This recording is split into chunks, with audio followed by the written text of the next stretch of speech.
आप पहले जब इतनी तारीफ हो जाए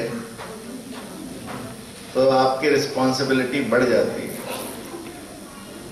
अभी आपने 3 वक्ताओं को सुना, अपने डायरेक्टर चौधरी जी को सुना, आचार्य बलदेव जी को सुना, गुलाब झा जी को सुना।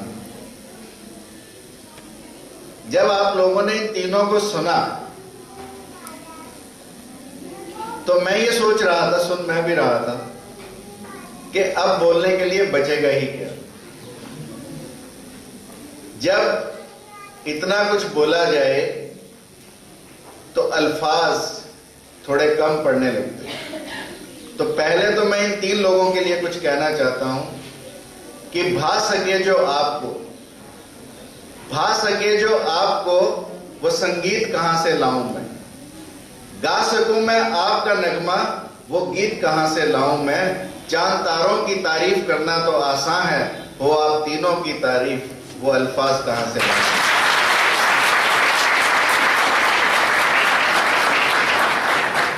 इन तीनों को प्रणाम करके मेरा प्रणाम आपके शिक्षकों को और भावी शिक्षकों को, और फिर मेरा प्रणाम ये तिलपत की धार्मिक भूमि को। महाभारत में 5 गांव आखिरकार पांडवों ने मांगे। वो 5 जो गांव थे, ये जो 5 स्थान थे, उनमें एक तो इंद्रप्रस्थ दिल्ली, फिर पानप्रस्थ जो पानीपत, फिर सोनप्रस्थ सोनीपत, फिर बागप्रस्थ जो, और ये तिलप्रस्थ जो तिलपत, जहां पर आज मुझे आने का सौभाग्य मिला। आप सबको बारंबार प्रणाम, और आप सबको बसंत पंचमी की, आप सबको विद्या जयंती की, आप सबको वीर हकीकत की, और आप सबको इस धरती के स्वतंत्र वीर गोखला के जन्म दिवस की बहुत बहुत बधाई और आपका बहुत बहुत अभिनंदन। आप सब ऐसे पवित्र दिन अपनी डिग्रियों को धारण करेंगे, जिससे पवित्र दिन जो हमारे यहाँ पर कहा गया कुछ भी करना हो तो बसंत पंचमी का जो मुहूर्त है वो अबूझ मुहूर्त है, पूछने की आवश्यकता नहीं पड़ती। ऐसा मुहूर्त, ऐसे मुहूर्त में, ऐसे दिन में आप सबको अपनी डिग्रियां मिले, इससे अच्छा शुभ अवसर और क्या हो सकता है। शिक्षा की बात कही गई। वैसे अगर मैं मन की बात कहूं तो मैं डिग्री देने या डिग्री लेने में विश्वास नहीं करता, क्योंकि इन डिग्रियों ने हमें केवल और केवल बहिर्मुखी बनाया। इन डिग्रियों ने केवल हमें जीविका दी, परंतु कहीं हमें जीवन देने में असमर्थ रही। जब मैं ये बात कहता हूं कि डिग्रियों ने हमें बहिर्मुखी बनाया, तो मुझे अपना प्रोफेशन याद आता है। आंखों का डॉक्टर हूं, ऐसे ही रोज खड़े होकर लगभग 300 से 400 पेशेंट्स को देखता हूं। अक्सर जो मरीज मेरे पास आते हैं, किसी के पास 1 चश्मा, किसी के पास 2 चश्मे, वो लेकर आते। एक दिन एक मरीज आया तो वो 3 चश्मे लिए थे, और उसने आकर, ये तो बहुत चौड़ा है, मेरा तो इससे आधा है, जहां पर ऐसा नहीं कि हमारे यहाँ स्थान की कमी है, परंतु this is how I manage my time, क्योंकि खड़े खड़े पेशेंट देखता हूं तो समय बचता है। तो उसने 3 चश्मे लाकर मेरे डायस पर रखे। मैंने उससे पूछा कि 1 या 2 तो समझ में आती है, तो ये 3 क्यों लिए? तो उसने कहा, देखो डॉक्टर साहब, ये पहला दूर देखने के लिए, मैंने कहा समझ में आता है। दूसरा नजदीक देखने के लिए, मैंने कहा समझ में आता है। पर मैंने कहा तो मुझे ये तीसरा बता। वो कहता, डॉक्टर साहब ये तीसरा इन दोनों को ढूंढने के लिए। तो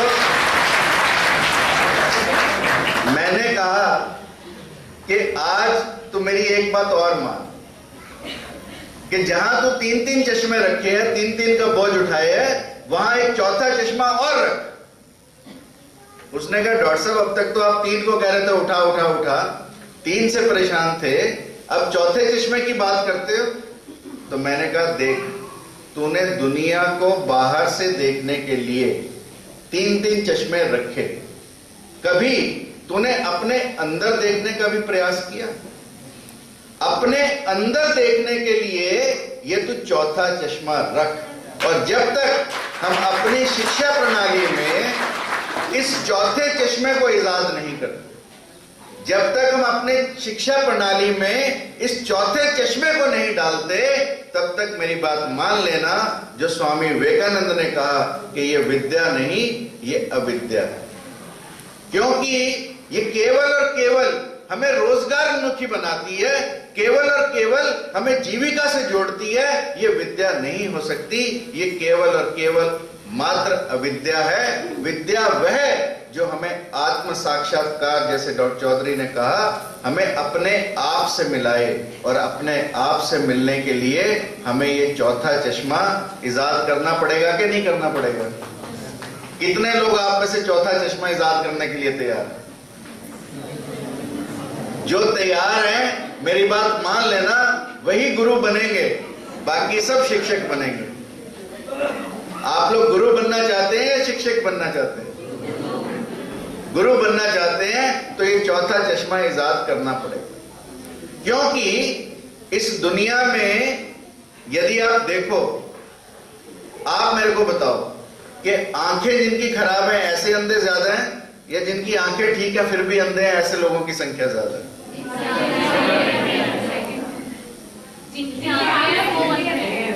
जिनकी आंखें हैं फिर भी अंधे हैं, उन लोगों की संख्या ज्यादा है। क्योंकि हम सोचते ही नहीं है। कई बार अकबर ने भी बीरबल से यह प्रश्न किया था, तो बीरबल ने कहा महाराज मैं इसका जवाब अभी तो नहीं दे सकता, परंतु कुछ दिनों में निश्चित रूप से दूंगा। और बीरबल सड़क के चौराहे में बही खाता लेकर और कलम दवात लेकर बैठ गया खाट डाल के। अब जो उससे आए पूछे कि बीरबल क्या कर रहे हो, उसका नाम लिख ले। अंततः राजा तक समाचार गया, राजा भी पहुंचा। अकबर ने आते ही कहा कि बीरबल क्या कर रहे हो? बीरबल ने राजा का नाम लिखा, अपना बही खाता बंद किया और कहा महाराज मेरा काम हो गया। जिस राज्य का राजा भी अंधा हो, तो निश्चित रूप से एक बात तो तय है कि आंख नहीं देखती, आंख से बढ़कर कुछ है जो देखता है। और हमें अपनी आंख का तारतम्य उस आत्मा से जो देखती है मिलाना है। अन्यथा आप मुझे बताओ कि सूरदास जैसा अंधा व्यक्ति कितना सुंदर चित्रण किया भगवान के बाल्यकाल का, बिना आंखों का व्यक्ति लिख सकता है क्या? नहीं लिख सकता। और सब लोगों ने सोचा कि शायद जब सूरदास रोज जाकर पद लिखते थे, भगवान के चरणों में बैठते थे और एक पद की रचना रोज करते थे, और जब रोज एक रचना करते तो सब लोगों को लगने लगा कि ये वही बातें हैं कि पीतांबर डाले हैं, कानों में कुंडल है, सब वही बातें हैं, बार बार पुनरावृत्ति है। तो शायद आज टेस्ट करते हैं। राजा के मन में आया कि आज देखते हैं कि सूरदास क्या लिखेंगे। क्यों? उन्होंने पुजारी को कहा कि आज तुम भगवान का कोई भी श्रृंगार मत करना, आज भगवान की मूर्ति को केवल और केवल नग्न रहने देना, कोई इसका श्रृंगार नहीं करना, कोई साज सज्जा नहीं करना। सूरदास आए, भगवान के सामने बैठे, ध्यान किया, और सूरदास ने जो लिखा वो सुनने लायक। सूरदास ने लिखा, सखी देखियो आज अचंबा, सखी देखियो आज अचंबा, हरि देखियो नंगम नंगा, हरि देखियो नंगा। दैट मीन्स, इसका अभिप्राय ये है कि आंख से बढ़कर हमारे अंदर कोई चीज है जो देखती है, और उससे हमारा कोई मिलन ही नहीं। हमारी कोई ऐसी शिक्षा नहीं है जो हमें अपनी आत्मा से मिलाए, जो आत्म साक्षात्कार कराए, जो हमें सेल्फ रियलाइजेशन की तरफ लेकर चले। और वही शिक्षा, विद्या हो सकती है, अन्यथा सब कुछ अविद्या। आप लोगों ने एजुकेशन शब्द पढ़ा है ना। एजुकेशन, वैसे तो मैं सारे आपको हर शब्द के साथ मायने बता सकता हूं, परंतु एजुकेशन के मायने क्या होने चाहिए, केवल और केवल इतनी बात आप लोगों से चर्चा करूं। ई से आप लोग बताएं क्या हो सकता है, कोई ऐसा शब्द जो हमारी शिक्षा से जुड़ा हो सकता है या जुड़ा होना चाहिए।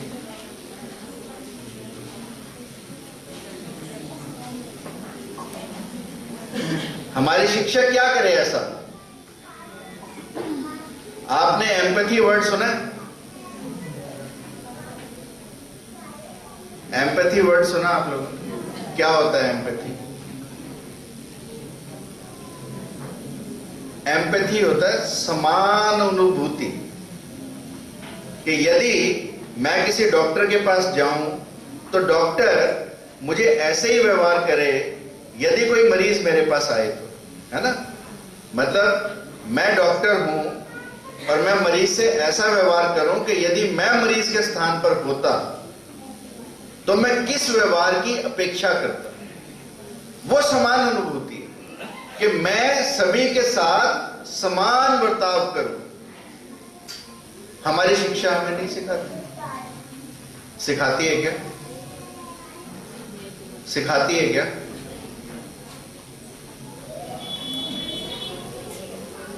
स्वामी विवेकानंद के जीवन का एक संदर्भ है। समानुभूति के साथ साथ हम संवेदना शब्द भी जोड़ सकते हैं, कंपैशन जिसे कहते हैं। इसके साथ हम सब दृष्टि शब्द भी जोड़ सकते हैं, जिससे ताकि हमारी लोगों के प्रति दृष्टि एक जैसी हो। यह हमें शिक्षा सिखाए। स्वामी विवेकानंद के जीवन के बारे में कहते हैं कि वो नरेंद्र रहे, परंतु विवेकानंद कब बने? विवेकानंद उस दिन बने जिस दिन उनके अंदर सभी के प्रति समान दृष्टि उत्पन्न हुई। और कब हुई समान दृष्टि उत्पन्न? कि राजा अजीत सिंह, जो खेतड़ी के नरेश थे, जिन्होंने उन्हें धन दिया था बाहर जाने के लिए, उनके यहां पुत्र हुआ। पुत्र पैदा होने का समारोह था। राजा के यहां समारोह तो क्या होगा? नर्तकी आएंगे, गायक आएंगे, लोग नाचने वाले आएंगे, गाने वाले आएंगे। तो वहां गायन का आयोजन किया गया, स्वामी विवेकानंद को भी बुलाया था। अब जब स्वामी विवेकानंद, जब नर्तकी नाचने लगी, गाने लगी, तो स्वामी विवेकानंद उठकर ऊपर कमरे में चले गए, क्योंकि ब्रह्मचारी थे और वो ये सोचते थे कि मुझे इस गायन को देखना नहीं चाहिए, इस नाच गाने को देखना नहीं चाहिए। अब वो नर्तकी भी पहुंची हुई थी, वो भी ये चाहती थी कि ऐसा स्वामी, ऐसा संत उसके नाच गाने को देखे जरूर। इसलिए उसने गाना शुरू किया, प्रभु जी मोरे अवगुण चित न धरो, समदर्शी है नाम तुम्हारा, चाहे तो पार करो, एक लोहा पूजा में राखत, एक घर बदर धरो, पारस गुण अवगुण नहीं जानत, कंचन दो। जब उसने ये शब्द गाए और विवेकानंद ने सुने, तो विवेकानंद के जीवन की दृष्टि बदली। विवेकानंद के अंदर भेद समाप्त हो गया कि एक वैश्य और सामान्य स्त्री के अंदर कोई भेद है। विवेकानंद के अंदर स्त्री और पुरुष का भेद समाप्त हो गया। तब विवेकानंद लिखते हैं कि मैंने ये लिखा कि आज तू नरेंद्र से विवेकानंद बना। यानी हमारे अंदर लोगों के लिए एम्पैथी जगे, हमारे अंदर लोगों के लिए संवेदना जगे, हमारे अंदर लोगों के अंदर लिए समानुभूति पैदा हो, हमारे अंदर लोगों के लिए समदर्शिता पैदा हो, तब तो शिक्षा का कोई फायदा है। अन्यथा शिक्षा का कोई लाभ नहीं। D stands for devotion, D stands for dedication, D stands for determination. और हमारे अंदर जब हम काम कर रहे हो, अभी आचार्य जी ने कहा कि जब हम काम कर रहे हो तो हमारे अंदर कैसे भाव होने चाहिए? हम पूर्ण रूप से खो जाएं उसमें। और यदि हम अपना इतिहास पढ़ें तो आपने वाचस्पति मिश्र का नाम सुना, भामती का नाम सुना। वाचस्पति मिश्र ब्रह्म भाष्य लिख रहे थे, उनकी व्याख्या कर रहे थे, ब्रह्म सूत्र की व्याख्या कर रहे थे। और इसी दौरान उनका निकाह कर दिया गया, उनकी शादी कर दी। शादी के समय भी एक हाथ तो पत्नी का पकड़ा हुआ है एक हाथ से, परंतु दूसरे हाथ से अपना ग्रंथ चल रहा उनका। काम करते करते उनकी शादी होगी, उन्हें नहीं मालूम उनकी शादी कब हुई।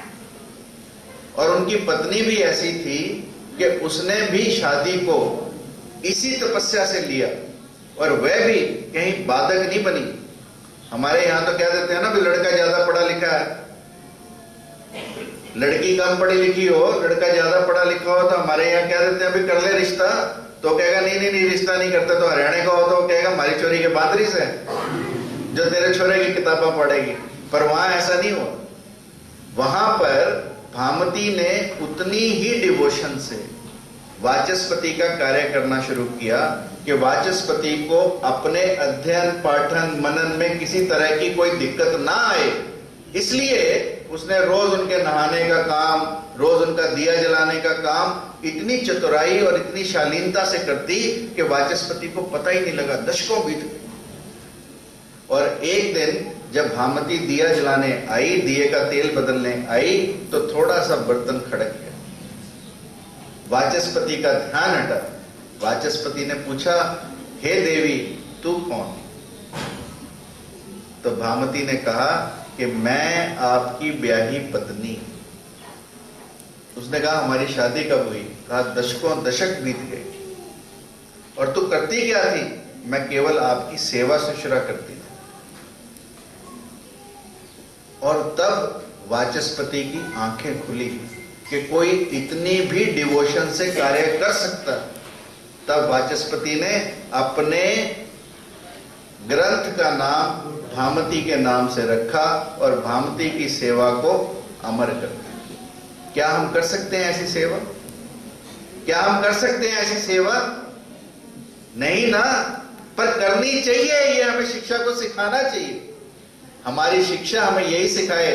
आई वॉज वेरी हैप्पी जब डॉक्टर चौधरी ने कहा कि जब मेरा आखिरी पीरियड होता है, आखिरी पीरियड यानी आप पढ़ाते पढ़ाते वो इतने तल्लीन हो जाएं कि समय की कोई सीमा ही ना उन्हें पता लगे, तो वह है पढ़ाना। आई एम हैप्पी कि आपके पास ऐसे डायरेक्टर हैं जो समय की सीमा, क्योंकि पढ़ना और पढ़ाना, मेरी बात मान लेना, एक लोर का काम है। रामकिशन परमहंस, जानते हो, नाम सुना है? रामकिशन परमहंस स्वामी विवेकानंद के गुरु थे। उनको पहले रानी ने मां काली के मंदिर में पुजारी की नौकरी दी और कह दिया कि सुबह 5 बजे पूजा करनी है, शाम को 6 बजे पूजा करनी है। परमहंस मान गए कि नौकरी ले ली, परंतु रानी ने अगले दिन देखा कि रात को 1 बजे घंटियां बजनी शुरू हुई और अगले दिन शाम 10 बजे तक बजती है। उन्होंने परमहंस को बुलाया, परमहंस ये क्या? तो परमहंस ने कहा कि घंटियां तो तब बजेंगी जब लोर लगेगी। घंटियां समय की पाबंद नहीं है। भगवान की भक्ति समय की पाबंद नहीं है। भगवान की भक्ति तो तब होगी जब अंदर से लोर लगेगी। तो पठन और पाठन भी एक ऐसा कार्य है, पढ़ना और पढ़ाना, जो लोर लगेगी तो होगा, अन्यथा सिर्फ पास होने के लिए होगा, जीवन बनाने के लिए नहीं हो सकता। आप लोग सब बधाई के पात्र हैं कि आपने ऐसा डायरेक्टर आप लोगों को मिला जो समय की सीमा से आगे जाकर, अगर अदरवाइज आप देखो, यूनिवर्सिटी मैं भी चलाता हूँ, 3:45 बजे हमारे सब लोग बिस्तर बांधना शुरू कर देते हैं और 4 बजने में 5 मिनट पे वो मेन गेट पर आ जाते हैं कि कब वो दबाएं अपनी उंगली और बाहर जाए। It is very difficult to get such teachers and you are lucky enough to get such a teacher.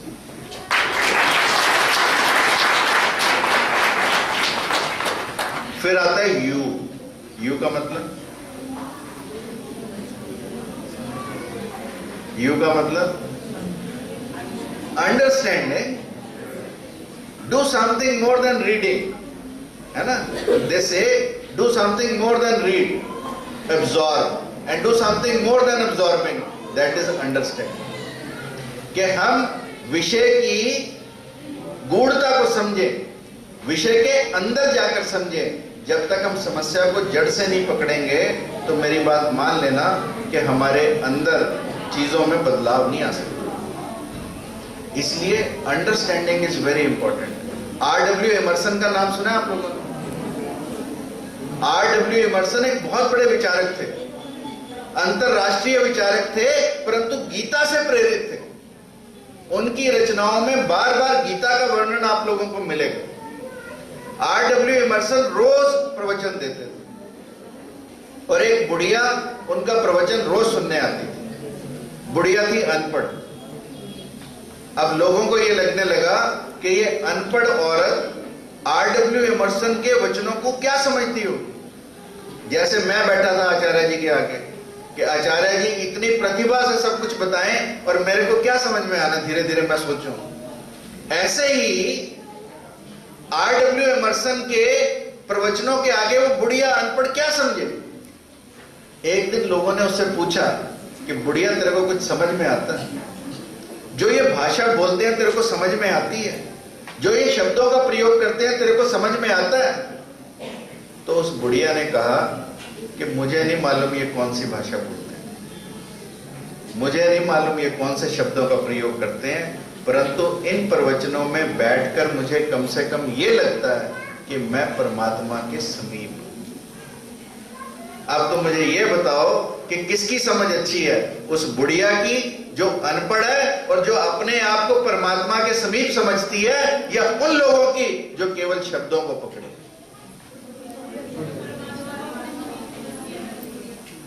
तो ऐसी अंडरस्टैंडिंग हमारे अंदर जगे, तभी हम ये कह सकते हैं कि हमारा शिक्षा ग्रहण करना और शिक्षा के बाद अपने जीवन को सफल, ना केवल सफल करना परंतु सार्थक करना भी आवश्यक है। सी तो बहुत सिंपल है।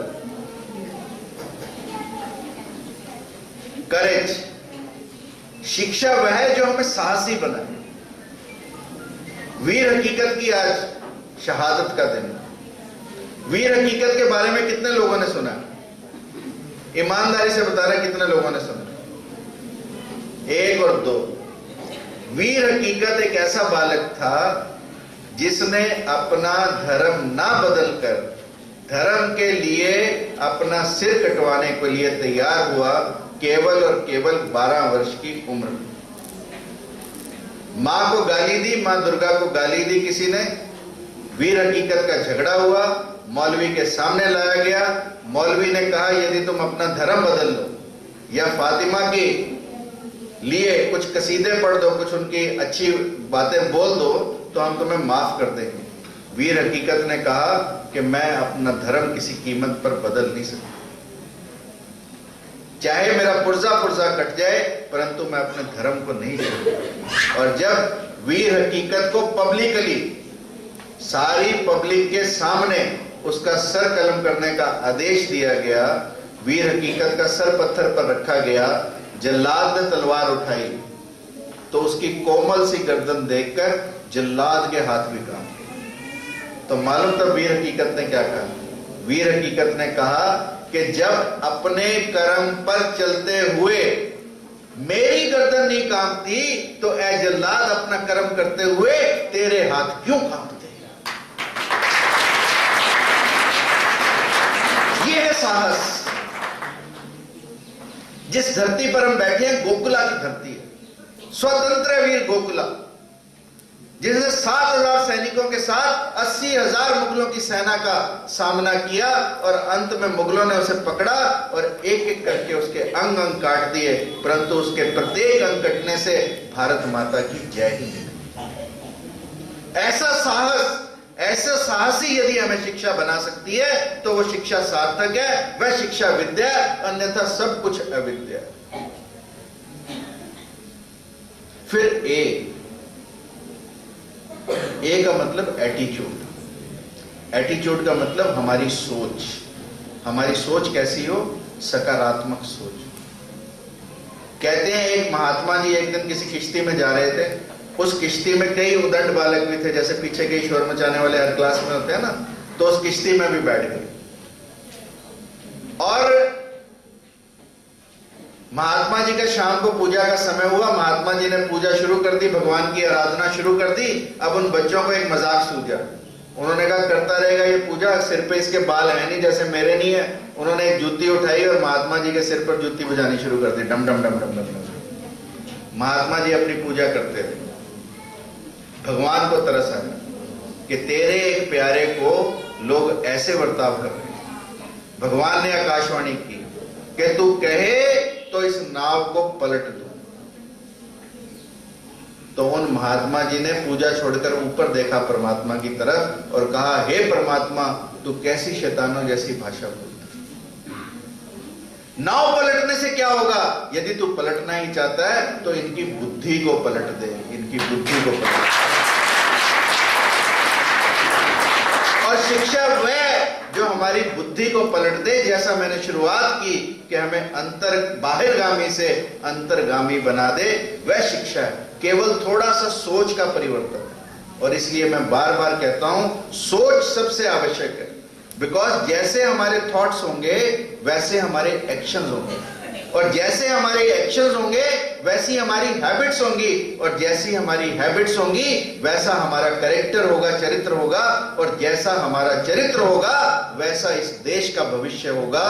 और इसलिए मैं बार बार कहता हूं, सोच को बदलो, सितारे बदल जाएंगे। यदि आप अपने सितारे बदलना चाहते हो तो केवल सोच को बदलो, सोच को बदलो, सितारे बदल जाएंगे। नजर को बदलो, नजारे बदल जाएंगे। कश्तियां बदलने की जरूरत नहीं है दोस्त, हवाओं को बदलो, किनारे बदल जाएंगे। इस देश में एक प्रधानमंत्री बदलने से कुछ नहीं होगा। इस देश की सोच में परिवर्तन आने से इस देश में बदलाव होगा। और वह सोच कौन बदलेगा? तुम्हारी जैसी युवा पीढ़ी। यदि तुम्हारे जैसी युवा पीढ़ी भौतिकवाद को छोड़कर अध्यात्मवाद, जो हमारी जड़ था, जो हमारा मूल था, जिसके कारण हम विश्व गुरु कहलाए, उसको अपनाएगा तो निश्चित रूप से इस देश की हवा बदलेगी, इस देश की नजर बदलेगी, और इस देश के सितारे बदलेंगे, और इस देश के नजारे बदलेंगे। बदलना चाहते हैं आप इस देश के नजारे? तो बदलो अपनी सोच को। आप तैयार हैं अपनी सोच बदलने के लिए? Thank you very much. और फिर आगे क्या आया है? टी से क्या होता है? Truthfulness, honesty. हमने चाणक्य जैसे विद्वानों को जन्म दिया। मैनेजमेंट जो आज की हमें पढ़ाते हैं उसमें कोई चाणक्य नीति नहीं पढ़ाता। It is an irony. ये इस देश का दुर्भाग्य है कि चाणक्य जैसे विद्वान को हम पढ़ाते नहीं है अपने मैनेजमेंट में, जबकि पूरा विश्व चाणक्य को सीखना चाहता है। आज चाणक्य के अर्थशास्त्र को बड़े बड़े अर्थशास्त्रियों ने पढ़ा और उसकी व्याख्या की। चाणक्य क्यों महान था? चाणक्य इसलिए महान था कि ह्यूनसांग ने लिखा, चाणक्य से मिलने के लिए गया तो चाणक्य अपना कार्य कर रहे थे, दिया जल रहा था, अपना कार्य कर रहे थे। कार्य करते रहे, ह्यूनसांग जाकर बैठ गया। थोड़ी देर में चाणक्य ने अपना दिया एक बंद किया और दूसरा दिया जलाया और उससे कहा, आओ जी। ह्यूनसांग बड़ा परेशान हुआ कि एक जलते दिए को तो बुझा दिया और नया जला दिया, और फिर कह रहा, आओ जी। उसने कहा, इसका अभिप्राय क्या है?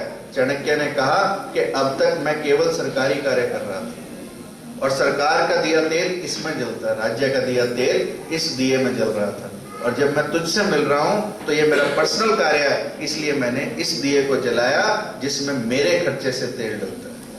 ऐसे चाणक्य, ऐसे देश में सत्यवादी लोग, ऐसे देश में ईमानदार लोग यदि हम पैदा कर पाए तो निश्चित रूप से हमारी विद्या सार्थक होगी, अन्यथा हमारी विद्या सार्थक नहीं हो सकती। और फिर क्या? आई का मतलब इनिशिएशन, कि पहल कौन करे? बिल्ली के गले में घंटी कौन बांधे? तुमने कहानी सुनी है क्या? टोपियां, बंदर और टोपियों का सौदागर। कितने बच्चों ने यह कहानी सुनी है? नगर के बंदर थे तो उन्होंने देख लिया कि जैसा मेरे सिर पर टोपी रखी हुई है, तो ऐसे ही बंदरों ने भी टोपी को लेकर के और पेड़ पे चढ़ गए, ऐसे ही उड़ गया। उसके बाद में सौदागर ने सोच लिया कि भाई ये तो मामला सारा खराब हो गया, तो उन्होंने क्या किया कि अपने सिर से टोपी उतारी और अलग रखी, क्योंकि वो बंदरों की मानसिकता को जानता था, इसलिए अपनी उतारी और फेंक दी। और बंदरों ने भी फेंक दी।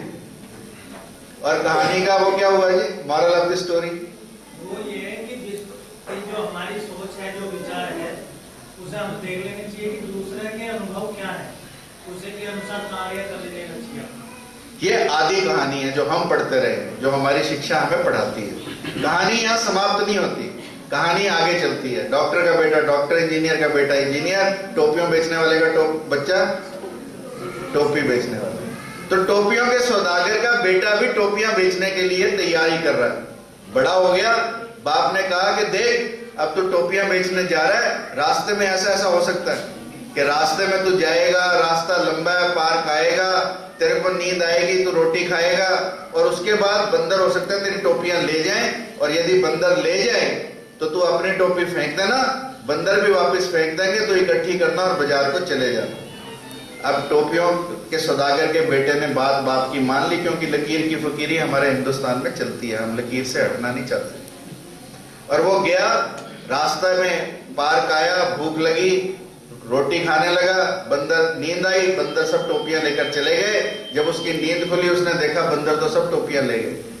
बाप ने बताया था कि तू अपनी टोपी फेंक देना। उसने अपनी टोपी फेंकी, इतने में एक छोटी सी बंदरिया जिसे टोपी नहीं मिली थी, वो टोपी उठाकर ले गई, और वो बेचारा ठन गोपाल देखता रह गया। क्यों हारा ये आदमी? इसलिए हारा कि समय के साथ बंदरों की सोच तो बदल गई, परंतु आदमी की सोच नहीं बदली। और ये सोच को बदलने की पहल मैं ये चाहता हूं कि बालाजी कॉलेज ऑफ एजुकेशन से चले, जहां के डायरेक्टर इतनी मेहनत से तुम्हें पढ़ाते हैं, और एक एक इतनी गतिविधियां मैं देख रहा था। ये पहल आप लोग करो, ये पहल आपके यहां से चले कि हम शिक्षा में सोच को बदलेंगे। और फिर आखिरी दो शब्द, और फिर मैं अपनी बात को समाप्त करूंगा। ओ का मतलब सिंपल सा मतलब ओबीडियंस। शिक्षा वह, ओबीडियंस की हिंदी में बता दो, आज्ञाकारिता, जो हमें आज्ञाकारी बना। आप देखो, जीवन में अपने गुरुओं का आज्ञाकारी होना, बिना श्रद्धा के, बिना समर्पण के, बिना आज्ञाकारिता के जीवन में व्यक्ति कुछ सीख ही नहीं सकता।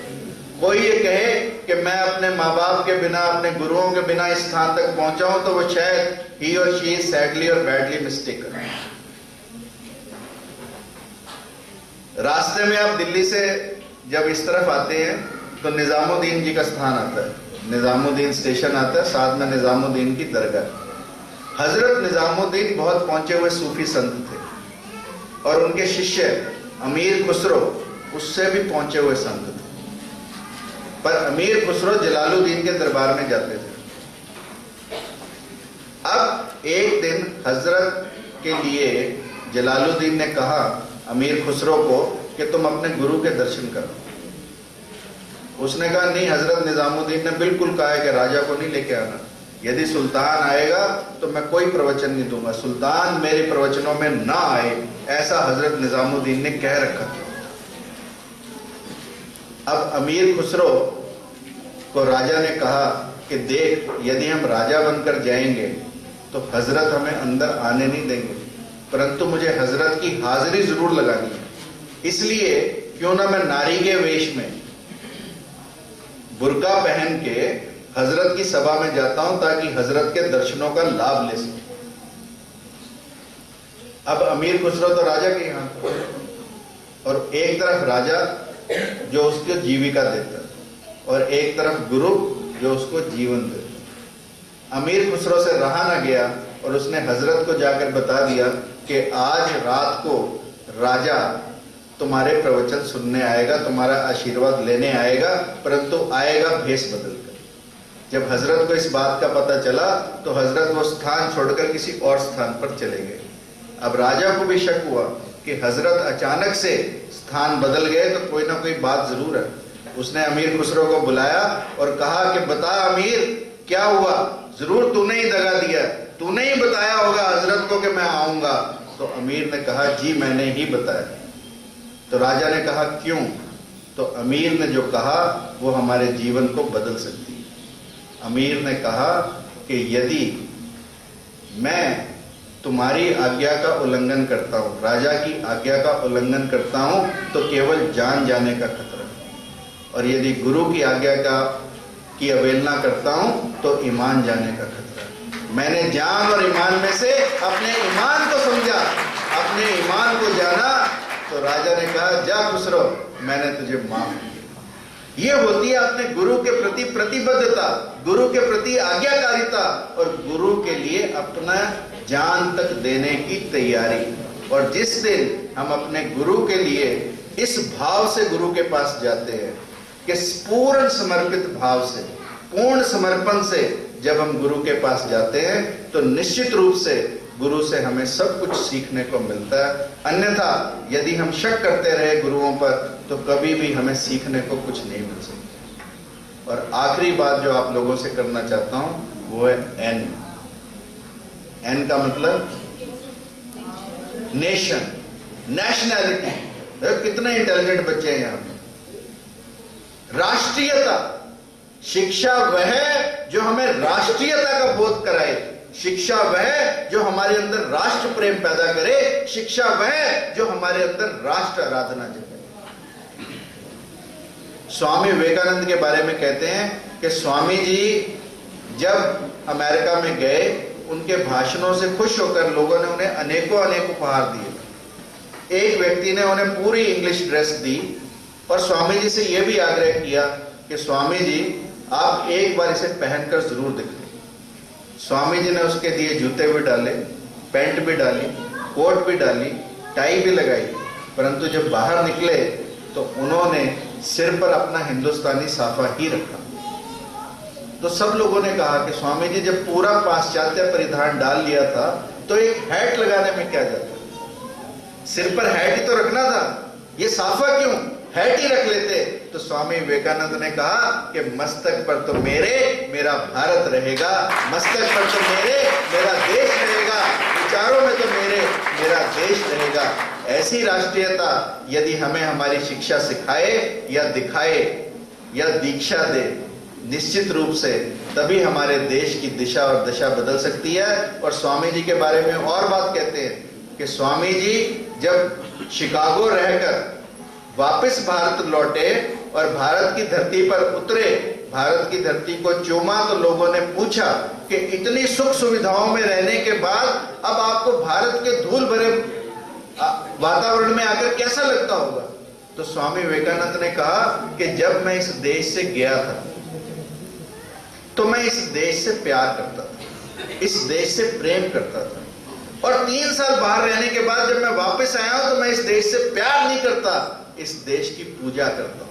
कण कण मेरे लिए पूजनीय है, और यदि कण कण हमारे लिए पूजनीय है, यदि हम ये समझ जाएं तो हमारे देश में कोई स्वच्छता अभियान चलाने की आवश्यकता नहीं पड़ेगी। थूकने से पहले 100 बार सोचेंगे कि ये हमारी मातृभूमि है, कचरा डालने से पहले 100 बार सोचेंगे कि ये हमारी मातृभूमि है।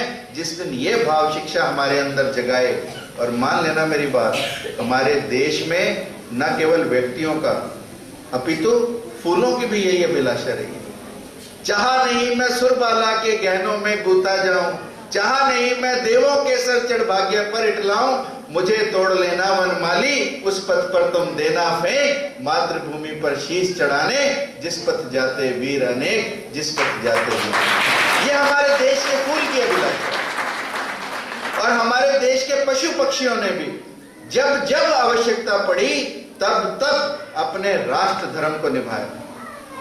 जब हम तीसरी चौथी में कोई बातें पढ़ते हैं ना, तो तब समझ में नहीं आती, पर जब जीवन निकलने लगता है तो समझ में आती है। जब हम तीसरी चौथी में थे तो केवल रट के याद हो जाते थे कि एक राहगीर जा रहा है, पेड़ पर आग लगी है और वो देख रहा है हैरानी से कि पक्षी साथ साथ जल के मर रहे हैं। राहगीर लिखता है, आग लगी इस वृक्ष को, जल जल गिरते पात, ए पक्षियों उड़ क्यों नहीं जाते पंख तुम्हारे साथ। तो पक्षी जवाब देते हैं, फल खाए इस वृक्ष के, गंदे कीने पात, धर्म हमारा यही है, जले इसी के साथ, मरे इसी के साथ। ये हमारा राष्ट्र धर्म। और और यदि हम अपने आप को अपनी शिक्षा प्रणाली से अपने अंदर राष्ट्रीयता को पैदा कर पाएं, अपने अंदर राष्ट्र प्रेम को पैदा कर पाएं, तो निश्चित रूप से हमारे देश की दशा और दिशा बदलेगी। तब हमें किसी नारे की आवश्यकता नहीं पड़ेगी गरीबी हटाओ, तब हमें कहना नहीं पड़ेगा स्वच्छ भारत। भारत अपने आप स्वच्छ हो जाएगा, क्योंकि स्वच्छता मन और आत्मा की चाहिए, ना कि कोई शारीरिक और ना कि कोई भौतिक स्वच्छता की बात हम करते हैं। इसलिए विद्या वह जो हमें अंतर्मुखी बनाए, विद्या वह जो हमें अपनी आत्मा के साथ जोड़े। इन्हीं शब्दों के साथ आप सब ने मुझे इतने ध्यान से सुना, इतना मान दिया, इतना सम्मान दिया। और सबसे पहली बात कि मैं अपनी डिग्री कभी लेने नहीं गया, आज आप सबको डिग्रियां देने आया हूं। मेरा भी पहले ही कन्वोकेशन है, इसलिए आप सबने इस दीक्षांत समारोह में मुझे बुलाया। आप सबका बहुत बहुत धन्यवाद। और यदि मेरी कोई बात पसंद आई हो तो 4 लाइनें मैं बोलूंगा, आप मेरे साथ साथ बोलना। मैं समझूंगा कि मेरा यहाँ पर आना सफल भी हुआ और सार्थक भी हुआ। इन लाइनों को मैंने अपने जीवन का ध्येय बनाया। मिथ्या जीवन के कागज पर सच्ची कोई कहानी लिख, नीर शीर तो लिख ना पाया, पानी को तो पानी लिख, सारी उम्र गुजारी, रिश्तों की तो पाई में, दिल का रिश्ता सच्चा रिश्ता, बाकी सब बेमानी लिख। पोथी और किताबों ने तो मर गई क्या ऊर्जा तुम्हारी? रोटी पोथी और किताबों ने तो अक्सर मन पर बोझ दिया, मन बहलाने की खातिर ही बच्चों की शैतानी लिख। कोशिश करके देख मार्कंडे, अब अपना अपना नाम लेना आप लोग। कोशिश करके देख, पहुंच सके तो आंसू पहुंच, बांट सके तो दर्द बांट ले, पीर सदा बेगानी लिख, पीर सदा बेगानी लिख, पीर सदा बेगानी लिख।